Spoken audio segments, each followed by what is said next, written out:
ಏಕಾದಶಿ ಉಪವಾಸಕ್ಕಿದೆ ಅಧ್ಯಾತ್ಮದ ಶಕ್ತಿ. ವೈಕುಂಠ ಏಕಾದಶಿಗೆ ಮೊದಲು ನೀವು ತಿಳಿಯಬೇಕಾದ ಅಂಶಗಳಿವು.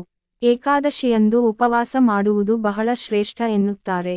ನಾಳೆ ದಿ.23 ವೈಕುಂಠ ಏಕಾದಶಿ ಇದ್ದು, ಇದು ಸ್ವರ್ಗದ ಬಾಗಿಲು ತೆರೆಯುವ ದಿನ ಎಂಬ ನಂಬಿಕೆ ಇದೆ.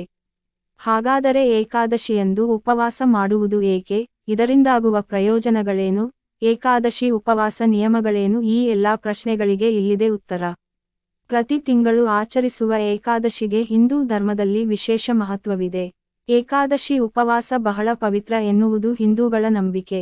ಏಕಾದಶಿ ದಿನದಂದು ಉಪವಾಸ ಮಾಡುವುದರಿಂದ ಆತ್ಮ ಶುದ್ಧವಾಗುತ್ತದೆ ಹಾಗೂ ಮೋಕ್ಷ ಸಿಗುತ್ತದೆ ಎಂಬುದು ಜನರ ನಂಬಿಕೆ. ಏಕಾದಶಿ ಉಪವಾಸ ಯಾರೂ ಬೇಕಾದರೂ ಆಚರಿಸಬಹುದು. ಆದರೆ ವಿಷ್ಣು ಭಕ್ತರಿಗೆ ಈ ದಿನ ಬಹಳ ವಿಶೇಷ. ನಾಳೆ ದಿ.23 ವೈಕುಂಠ ಏಕಾದಶಿ ಆಚರಣೆ ಇದೆ. ವೈಕುಂಠ ಏಕಾದಶಿಯನ್ನು ಸ್ವರ್ಗದ ಬಾಗಿಲು ತೆರೆಯುವ ದಿನ ಎನ್ನುತ್ತಾರೆ. ಈ ದಿನ ಉಪವಾಸ ಮಾಡುವುದು ಬಹಳ ಶ್ರೇಷ್ಠ. ಇದನ್ನು ಓದಿ. ವೈಕುಂಠ ಏಕಾದಶಿಯಂದು ನಾರಾಯಣನ ದರ್ಶನ ಪುಣ್ಯಕರ. ಕರ್ನಾಟಕದ 5 ಇತಿಹಾಸ ಪ್ರಸಿದ್ಧ ವಿಷ್ಣು ದೇಗುಲಗಳಿವು. ಏಕಾದಶಿ ವ್ರತ ಎಂದರೇನು? ಏಕಾದಶಿ ಉಪವಾಸವು ಆತ್ಮ ಶುದ್ಧೀಕರಣದ ಮಾರ್ಗವಾಗಿದೆ. ಕೃಷ್ಣ ಪಕ್ಷ, ಶುಕ್ಲ ಪಕ್ಷ ಹೀಗೆ ಚಂದ್ರನ 2 ಹಂತಗಳಲ್ಲಿ ಏಕಾದಶಿಯನ್ನು ಆಚರಿಸಲಾಗುತ್ತದೆ. ಪ್ರತಿ ಹಂತವು 14 ದಿನಗಳನ್ನು ಹೊಂದಿರುತ್ತದೆ.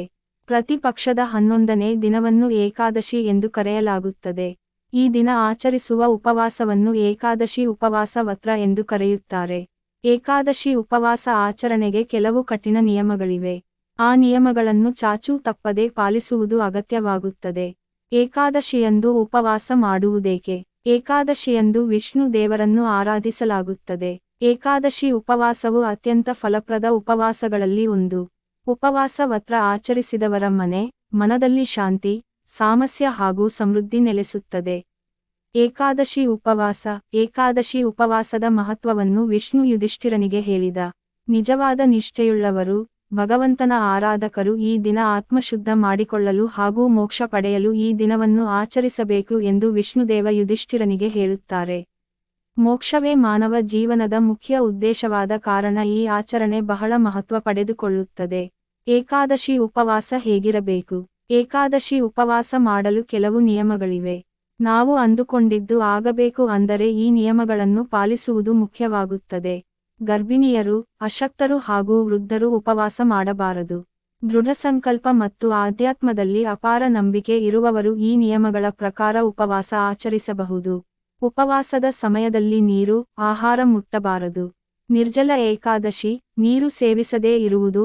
ಆಚರಿಸಲು ಸಾಧ್ಯವಾಗದೇ ಇರುವವರು ಹಣ್ಣು ಹಾಗೂ ಹಾಲು ಸೇವಿಸಬಹುದು. ಆಹಾರ ಧಾನ್ಯಗಳು, ಮಾಂಸ ಮತ್ತು ಮೀನುಗಳ ಸೇವನೆ ಕಟ್ಟುನಿಟ್ಟಾಗಿ ನಿಷೇಧಿಸಲಾಗಿದೆ. ಸೂರ್ಯೋದಯದ ಸಮಯದಲ್ಲಿ ಶುರುವಾಗುವ ಉಪವಾಸವು ಸೂರ್ಯಾಸ್ತದ ಸಮಯದಲ್ಲಿ ಮುಕ್ತಾಯವಾಗಬೇಕು. ಈ ದಿನ ಉಪವಾಸ ಮಾಡುವವರು ಬೆಳಿಗ್ಗೆ ಎದ್ದು ಸ್ನಾನ ಮಾಡಿ ಓಂ ನಮೋ ಭಗವತೆ ವಾಸುದೇವಾಯ ಎಂಬ ವಿಷ್ಣು ಮಂತ್ರ ಪಠಿಸಲು ಸಲಹೆ ನೀಡಲಾಗುತ್ತದೆ. ಉಪವಾಸ ಆಚರಿಸುವವರು ಹಿಂಸೆ, ವಂಚನೆ ಮಾಡಬಾರದು. ಸುಳ್ಳು ಹೇಳುವಂತಿಲ್ಲ. ದಾನ ಮಾಡುವುದು ಶ್ರೇಷ್ಠ. ಏಕಾದಶಿಯಂದು ಹಣ್ಣು, ಹಾಲು ಹಾಗೂ ಹಾಲಿನ ಉತ್ಪನ್ನಗಳನ್ನು ತಿನ್ನಬಹುದು. ಧಾನ್ಯ ಸೇವನೆ ಸಲ್ಲ. ಮಾಂಸ, ಮೀನು ನಿಷಿದ್ಧ. ಏಕಾದಶಿ ಉಪವಾಸ ಮಾಡುವಾಗ ಹಿಟ್ಟು, ಅಕ್ಕಿ, ಗೋಧಿ, ಬೇಳೆ, ಈರುಳ್ಳಿ, ಬೆಳ್ಳುಳ್ಳಿ ಸೇವನೆ ಖಂಡಿತ ಒಳ್ಳೆಯದಲ್ಲ. ಉಪವಾಸದ ಸಮಯದಲ್ಲಿ ಧೂಮಪಾನ ಹಾಗೂ ಮದ್ಯಪಾನವನ್ನು ಕಟ್ಟುನಿಟ್ಟಾಗಿ ನಿಷೇಧಿಸಲಾಗಿದೆ. ಏಕಾದಶಿ ಉಪವಾಸದ ಪ್ರಯೋಜನಗಳು.